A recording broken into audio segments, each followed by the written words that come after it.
Hello, and welcome to the SRS Podcast, Unmasking the World of Specialist Cleaning. I'm your host, and today we're diving into a subject that affects every one of us often without us ever realizing it. So let me start with a question. Have you ever thought about what's really on that escalator handrail you just gripped?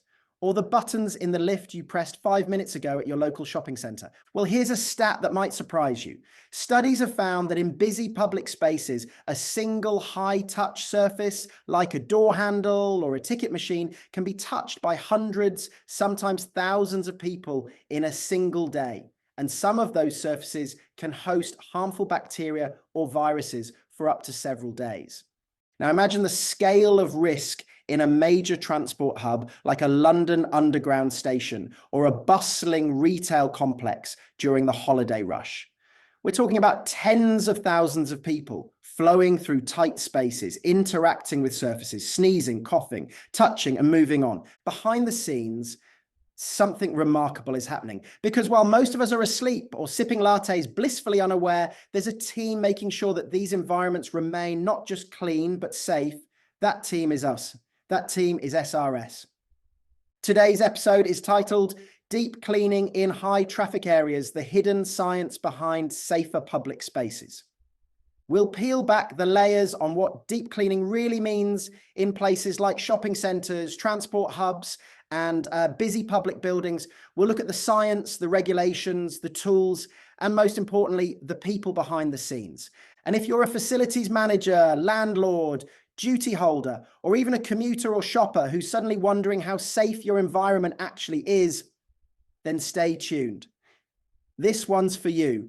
Let's begin by addressing the elephant in the room, or perhaps more accurately, the thousands of shoes in the room. What exactly do we mean when we talk about high traffic areas? It's any space where large volumes of people move through and interact with the environment, often without thinking. Train stations, bus depots, shopping centres, airports, stadiums, public libraries, even some schools and healthcare settings. These places are used by the public every day, and they're essential to how our society operates.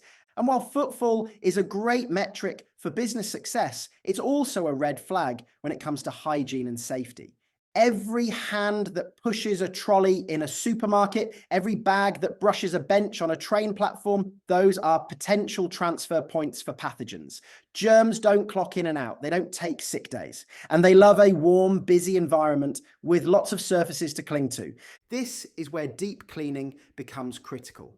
Not just routine wiping down. I'm talking about systematic, targeted, regulation-compliant, specialist cleaning that removes microbial threats and restores safety to spaces the public rely on. Now let's talk about why this matters, not just practically, but legally and emotionally. In the UK, under the Health and Safety at Work Act 1974, employers have a duty to ensure, as far as reasonably practicable, the health and safety of employees and the general public affected by their business activities. This isn't just about mopping a spill so someone doesn't slip. This is about preventing illness, minimizing the spread of infections, and demonstrating due diligence when it comes to keeping public environments hygienic and safe. Add to that the SRS regulations, that's the control of substances hazardous to health, and you've got clear legal requirements for how cleaning products and contaminants must be managed and assessed for risk.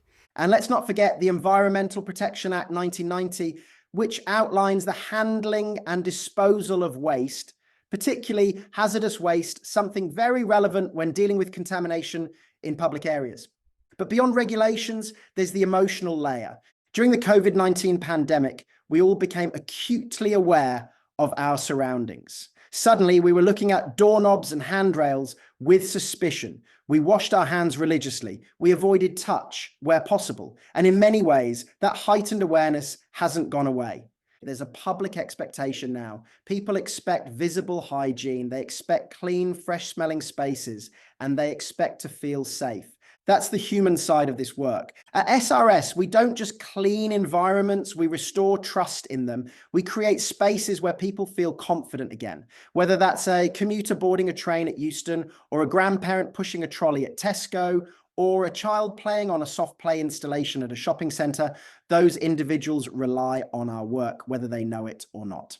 So what can you expect in today's episode? Here's a quick roadmap.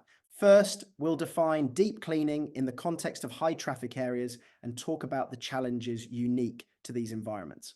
I'll walk you through the regulations that govern what we do and why this work is far more than just wiping down surfaces.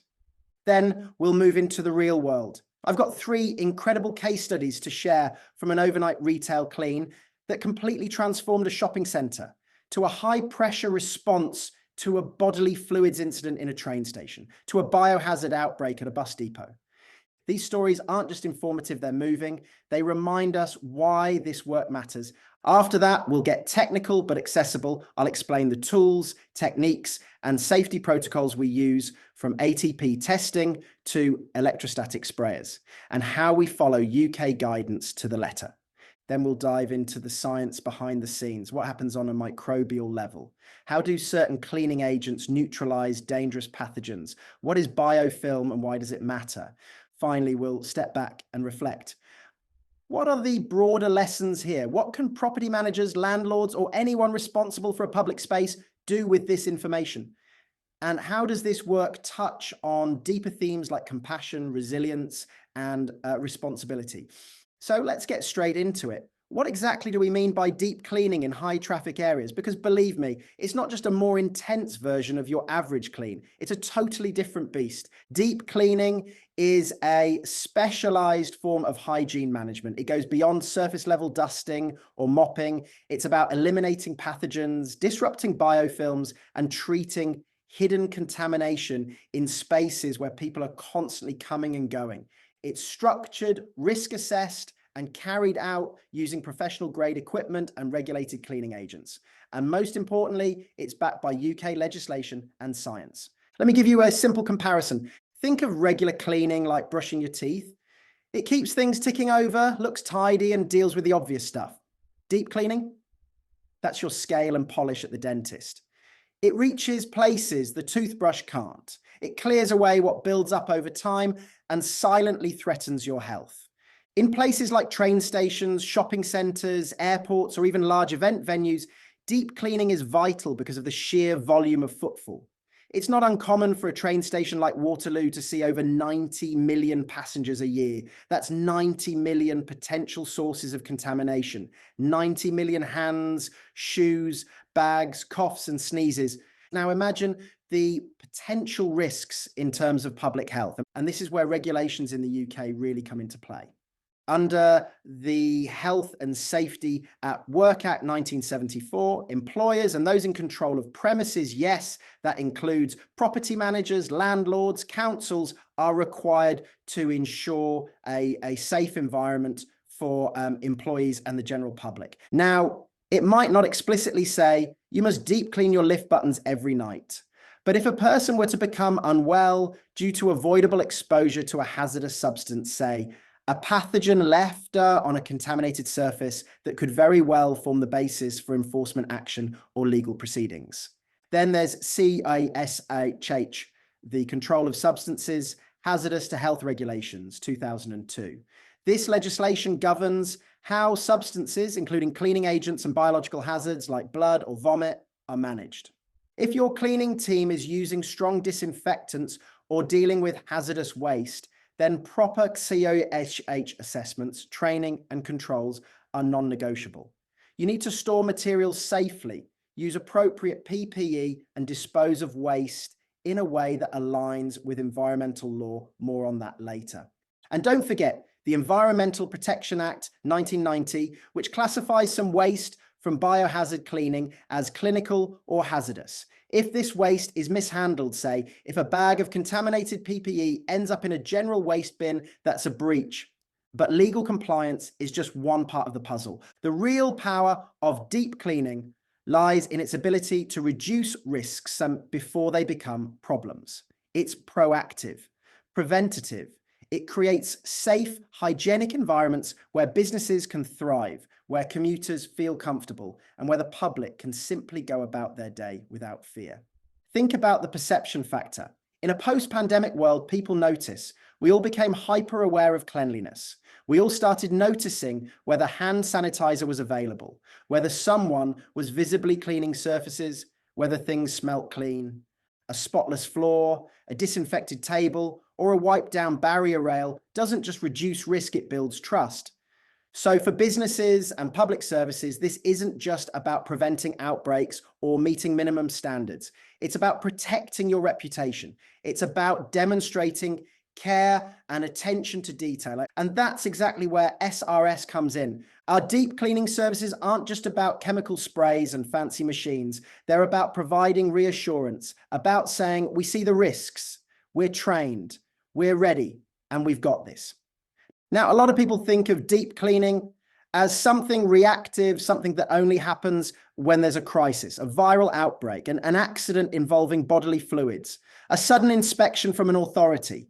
And yes, we do perform emergency callouts, but the real magic happens when organizations move from reactive to proactive, when they build deep cleaning into their regular schedules, when they invest in maintaining the health of their space, just like they'd maintain an air conditioning unit or fire alarm.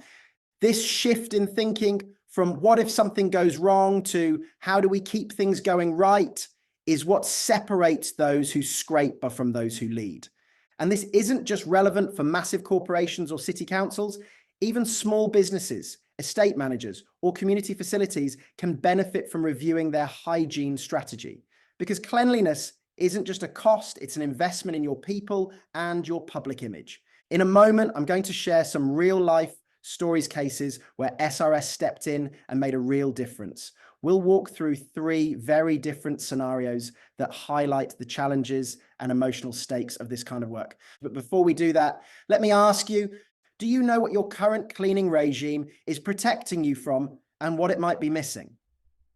Could your building's hygiene schedule withstand scrutiny from regulators, tenants, or the public? If you're unsure, head over to srsolutions.uk, where you'll find checklists, planning templates, and access to our team of experts. All right, let's get into the field. All right, let's shift gears, because everything we've talked about so far, the regulations, the science, the hygiene protocols, it all comes to life when you step into the real world. And to help you visualize that, I want to share 3 real life stories from our work at SRS. 3 situations where the stakes were high, the pressure was on, and the cleaning had to be not just effective, but compassionate, discreet, and fast. The 6 a.m. station emergency. Let me take you to a chilly Tuesday morning at one of the busiest train stations in the Midlands. It's 6:03 a.m. The early commuter crowd is starting to build. A man in his 50s, well-dressed, collapses on platform 4. Thankfully, station staff rush in. The paramedics arrive within minutes. He's taken to hospital, but what's left behind is a traumatic scene: blood, vomit, bodily fluids. This is more than a spill. It's a biohazard situation. It's emotional, it's public, and it needs immediate expert handling. That's when the call came through to SRS. By 6:35 a.m., one of our rapid response biohazard teams was on site. They arrived fully equipped, full body PPE, sealed containment kits, chemical spill agents, ATP meters to confirm surface sanitization, and a plan. The first step, establish a cordoned safety zone. Even at that hour, people were still trying to get to their platforms. We worked with station management to discreetly divert foot traffic while keeping the cleanup as invisible as possible. Then came the actual cleanup layered work. Organic matter removed, surfaces disinfected, air neutralized using an odor control fogging system. Every item touched by the contamination, from benches to floor tiles, was tested for bacterial traces. And all of this was done before the 7:30 a.m. rush. We don't just do this for safety, we do it for dignity. That man on platform 4, he's someone's dad, someone's brother. The commuters walking past, they don't need trauma added to their Tuesday. Our job is to restore the scene, not just physically, but emotionally.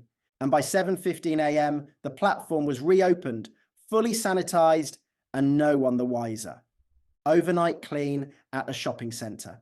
Now, let's move into the world of retail. One of our clients, a large multi-storey shopping centre in the north of England, got in touch after several customer complaints. Not about dirt, but about smell, stains, and what they described as a sticky feel in communal areas. The centre had regular daily cleaners, but they weren't touching the deep grime, the embedded oils from food courts, the biofilm forming on escalator rails, the bacteria festering in the kids' play area. So SRS was called in for an overnight transformation. We started at 9 p.m. sharp. Once the centre had shut, 3 of our techs, a van loaded with equipment, and a 12-hour plan. Here's what we used: industrial steam vapor machines to lift grime without harsh chemicals, electrostatic sprayers for touchpoint fogging, a micro scrubber for tight spaces, and good old-fashioned elbow grease in places you'd never think to clean under benches, behind bins, inside the vents of vending machines. We worked methodically through the night section by section, surface by surface. Every hour, we tested surfaces with ATP meters to ensure microbial reduction was achieved.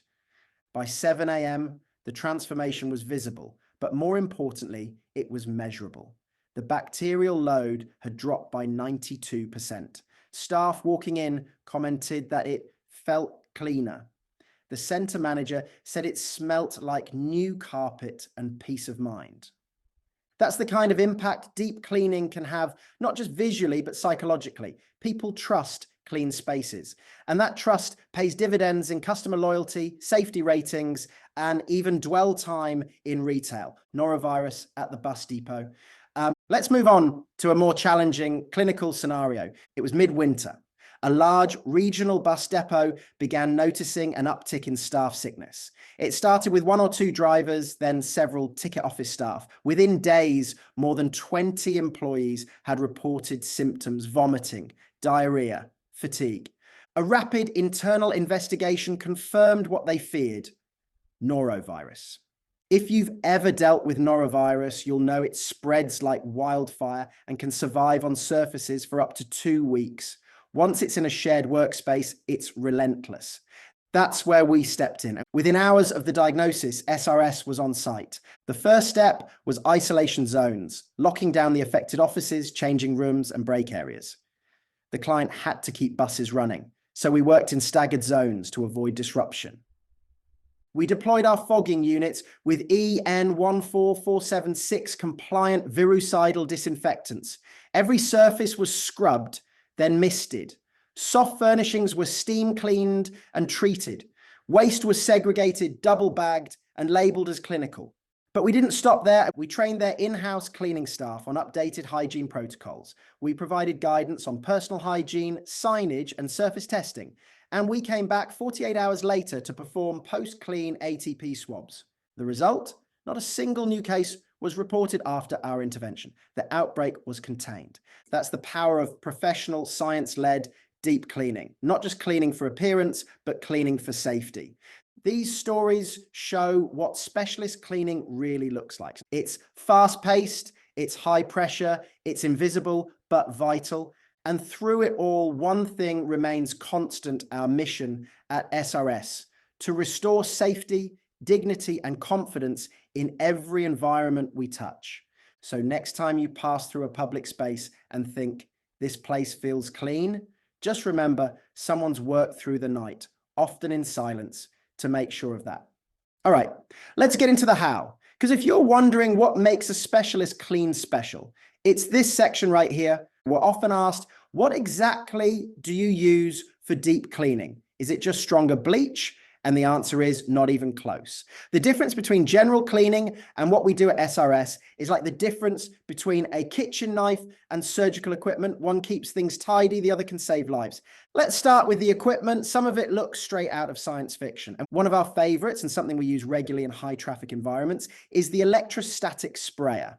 Imagine a device that releases a mist of disinfectant, but unlike a typical spray, this mist is charged. That means it actively wraps around surfaces, including the backs of handles, the edges of buttons, anywhere a droplet can cling to. It's especially effective in settings like ticket machines or turnstiles, places full of tiny crevices that are absolute playgrounds for bacteria. Then there's the HEPA filter vacuum system. HEPA stands for high efficiency particulate air. These vacuums can trap particles as small as 0.3 microns, that's smaller than most bacteria and some viruses. In busy areas like shopping center corridors or underground stations where dust and allergens accumulate fast, HEPA filtration makes a huge difference, not just for hygiene, but for air quality. And when it comes to killing germs on contact, we've got steam vapor machines. These generate superheated steam, sometimes at over 170 degrees Celsius, which can break down grime and kill bacteria and viruses without using harsh chemicals. This is particularly important in areas used by children or people with sensitivities like soft play zones, public toilets, or lift interiors. Now, let's talk cleaning agents. We don't just use whatever's on the shelf. Every product we use must be EN standard compliant, typically EN 14476, which means it's been tested and proven to kill enveloped viruses like COVID-19, norovirus, and flu strains. Some sites require chlorine-based disinfectants. Others benefit more from quaternary ammonium compounds. And increasingly, we're using eco-conscious alternatives, cleaners that are plant-derived, non-toxic, but still pack a serious punch against bacteria. In cases of biological waste, like blood or vomit, we'll use enzyme-based products that break down organic matter at a molecular level. These are followed up with virucidal disinfectants and odor neutralizing treatments because nobody wants a space that looks clean but still smells like trouble. Right, let's talk safety protocols, because none of this means anything if we're not protecting our team and the people in the area. Every job begins with a site-specific risk assessment. We look at footfall patterns, surface types, ventilation, proximity to food outlets, every possible risk factor. From there, we produce RAMS risk assessments and method statements. These documents outline exactly what we're doing, what products we're using, how we're controlling risk, and how we're complying with legislation such as co-SHH and the Environmental Protection Act. Once on site, we establish controlled zones. That might mean physical cordons, signage, or working overnight to avoid public exposure. We keep logs, we photograph pre- and post-clean conditions, and we produce a report often shared with facilities teams or public health officials. And of course, we can't forget PPE, personal protective equipment. Depending on the job, this can range from gloves and aprons to full-body disposable suits, FFP3 respirators, and sealed goggles. During biohazard work, our staff are trained not only in PPE use, but in donning and doffing procedures, how to put it on and take it off safely to avoid contamination. This training is essential. You'd be amazed how easily contaminants can spread during removal if proper technique isn't followed. We've seen cases in other firms where incorrect PPE handling caused more harm than the original incident. We also carry spill containment kits on every job, and our waste is segregated and transported under strict guidelines. If a site generates clinical waste, that material is documented, double-bagged, stored securely, and collected by a registered hazardous waste carrier.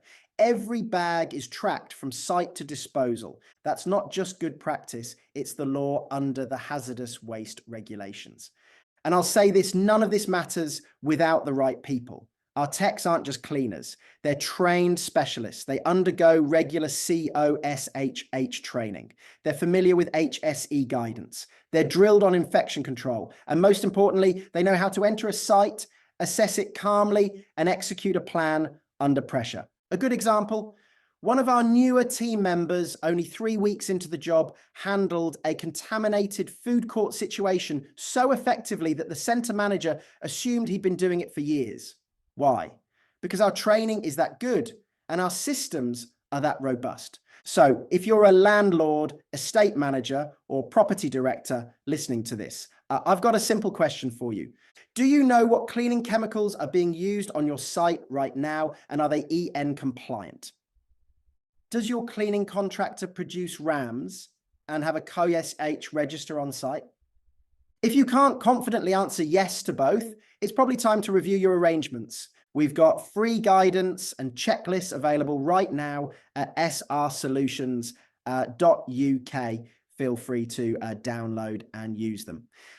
Coming up next, we're going to dive into the science behind it all, from how viruses behave on surfaces to what really happens when you destroy a biofilm. It's fascinating stuff, and I promise to make it clear, visual, and even a little fun. All right, let's take a step back from the gloves and goggles and dive into something a little deeper. Let's talk science. Because behind every clean floor, every disinfected bench, and every sanitized handrail, there's a very real and very powerful biological process at play. And understanding that science, that's what separates surface level cleaning from the life-preserving, regulation-meeting, health-defending kind of cleaning that we specialize in at SRS. Let's start with something you've probably heard of, but maybe don't fully understand: biofilm. Now, if that word makes you think of something sci-fi, you're not totally wrong. It's invisible, resilient, and kind of terrifying. A biofilm is a community of microorganisms like bacteria or fungi that attach to a surface and create a slimy protective layer. Once that biofilm is in place, standard cleaning methods, mops, cloths, general disinfectants are often useless. Why?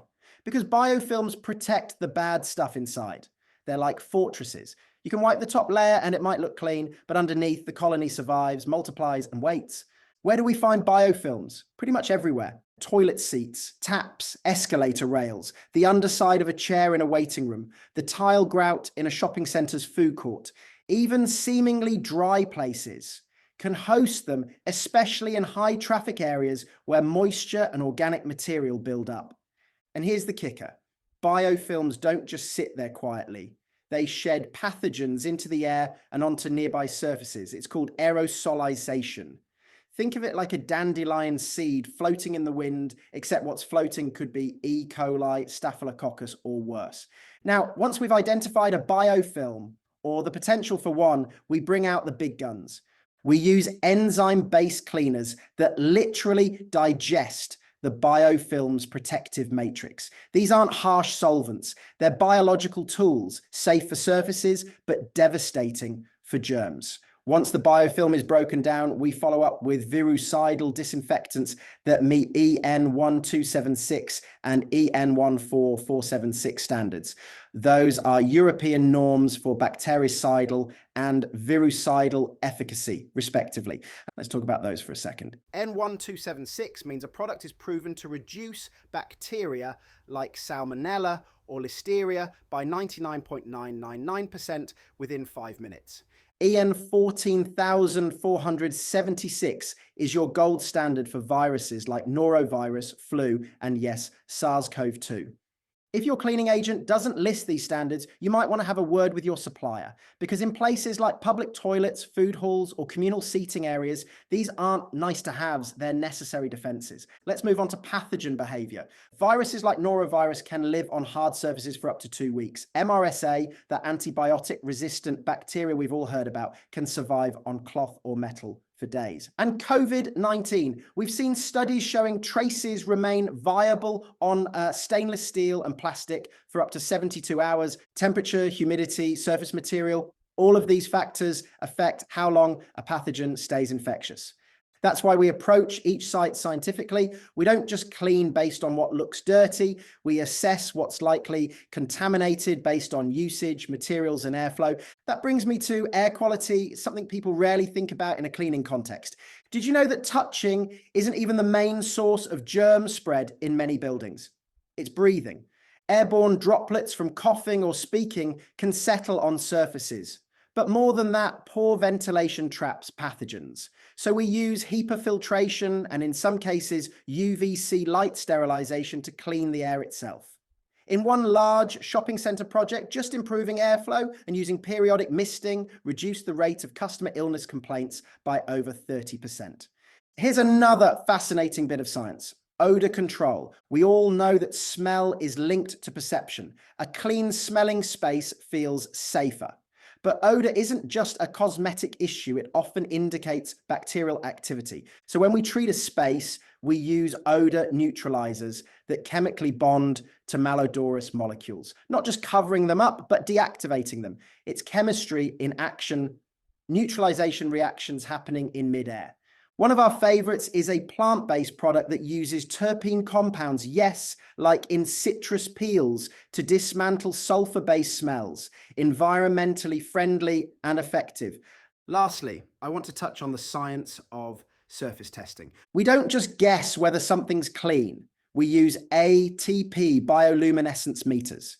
These are handheld devices that swab a surface, react with biological material, and produce a measurable light signal. The brighter the signal, the more contamination present. Think of it like a hygiene lie detector. We test before and after so clients get hard data, proof that microbial load has dropped significantly. Not only does that keep them compliant with HSE guidance and environmental health standards, it gives them peace of mind. So when someone says, oh, you're in cleaning, I sometimes smile and say, not quite. We're in preventative public health science. Because that's what this is at its core. We're disrupting infection chains. We're dismantling bacteria's defenses. We're creating safe zones in a world that's teeming with unseen threats. And every method we use, every sprayer, every product, every swab is chosen for its scientific credibility.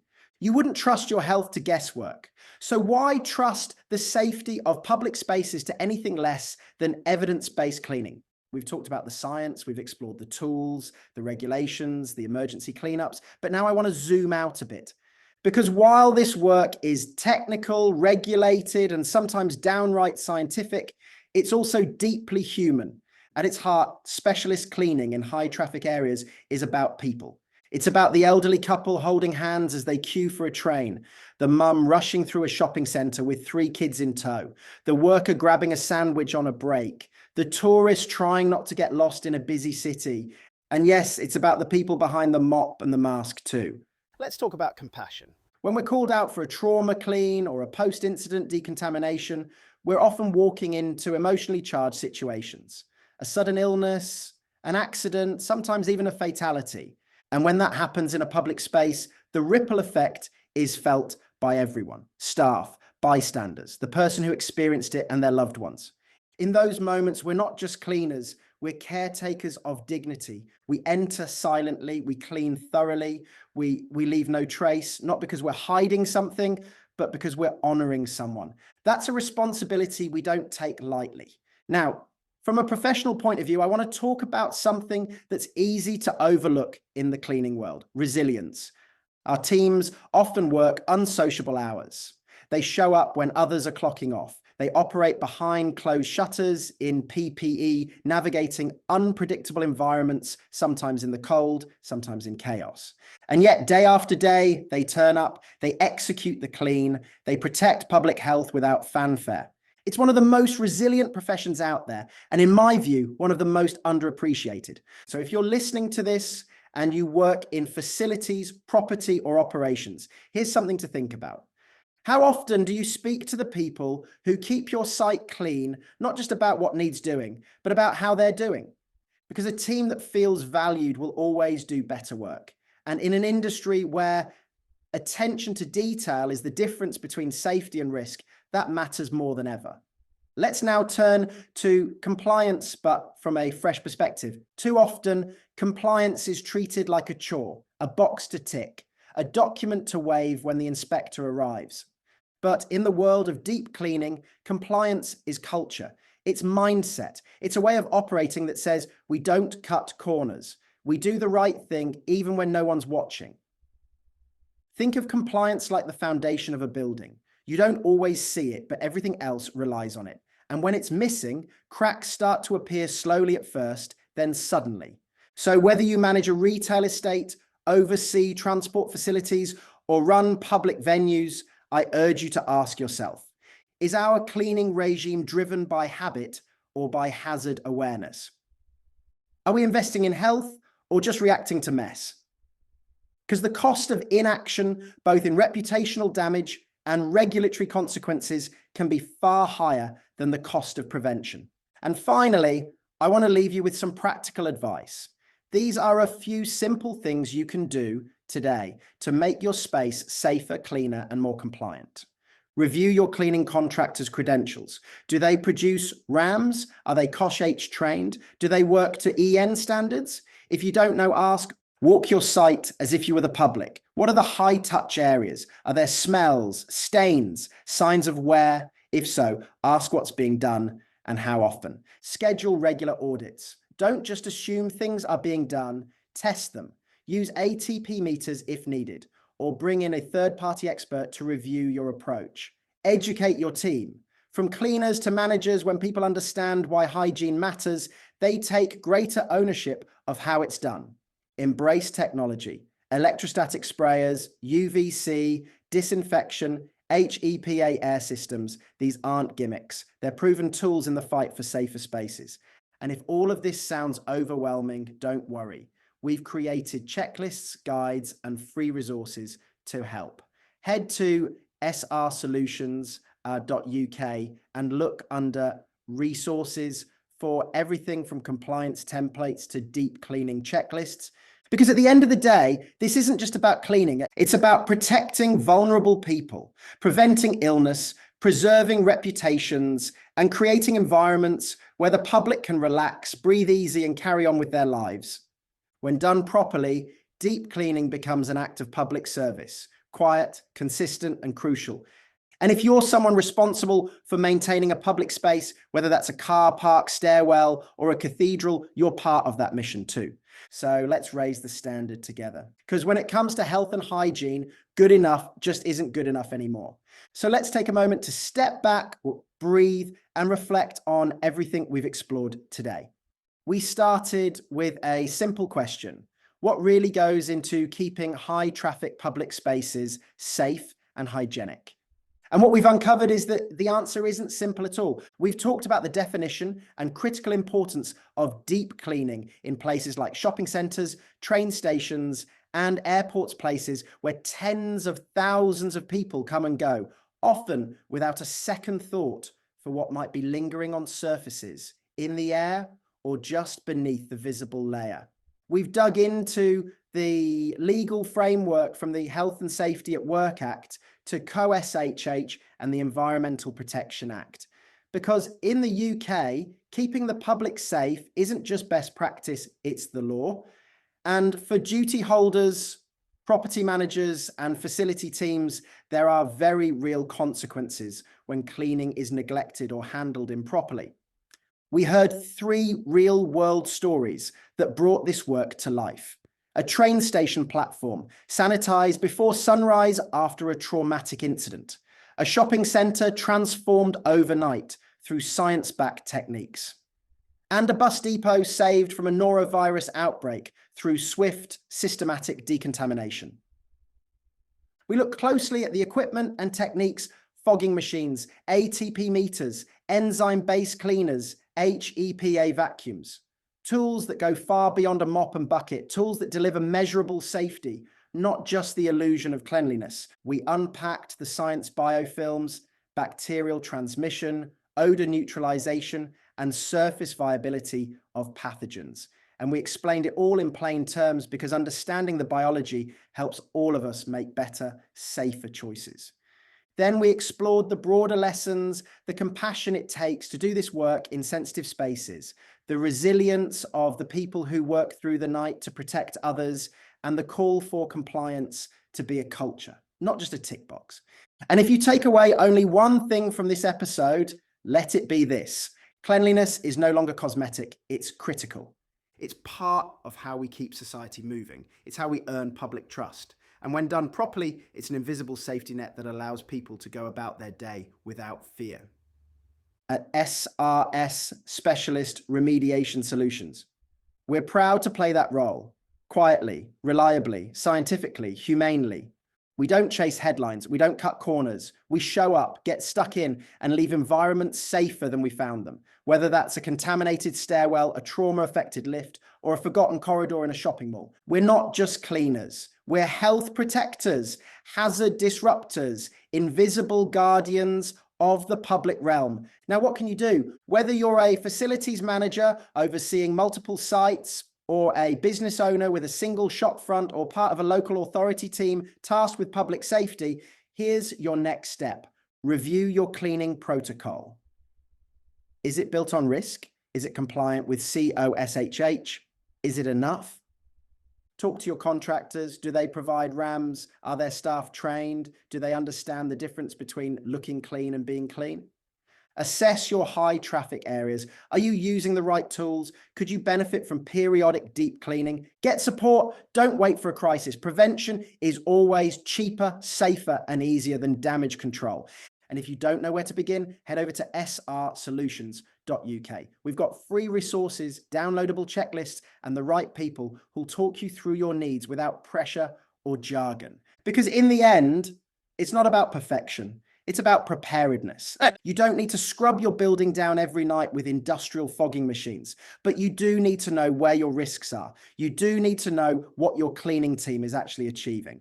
And you do need a plan for when something goes wrong, because eventually something will. And when it does, you'll want people like us on your side. People who've seen it all, cleaned it all, and left nothing but reassurance behind. Let me close with this.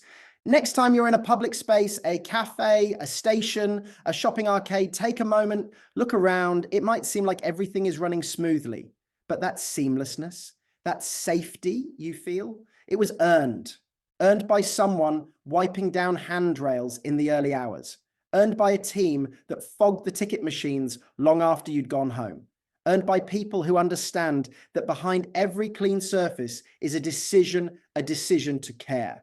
At SRS, that's our decision every day, every site. So thank you for listening. Thank you for caring. And thank you for being part of a conversation that matters more now than ever. If you found this episode helpful, please share it. Subscribe for more.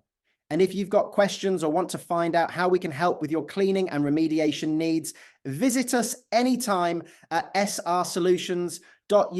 Until next time, stay safe, stay prepared, and never underestimate the power of a truly clean space.